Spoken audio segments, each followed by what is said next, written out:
In this video, I will be showing you how to create wipe transitions in Canva. Let's get started. From the Canva home screen, I'll select the landscape video template to start a new project.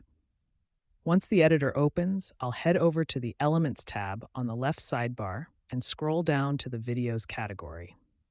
I'm going to browse through the Cities section to find the right footage for my project. I'll select this sunny beach clip first and drag it onto my canvas so it fills the screen perfectly.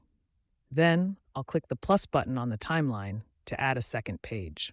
I'll pick a vibrant night city clip for this one and drop it right into place. To add a transition, I'll move my mouse between the two clips on the timeline and click the Add Transition icon that appears. From the menu on the left, I'll choose Line Wipe. I can customize this transition by choosing the direction of the wipe, so I'll set it to move upward for a more dynamic look. Now let's add a third page and go back to the video categories to add some variety. This time, I'll choose the food category. I'll add a clip of a delicious wrap to the third page and a fresh salad to a fourth page.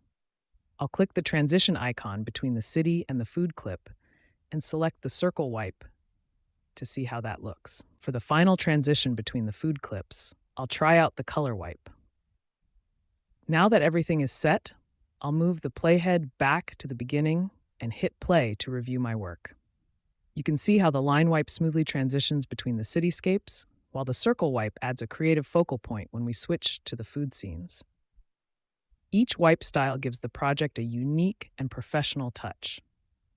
I hope this helps you with your next design project.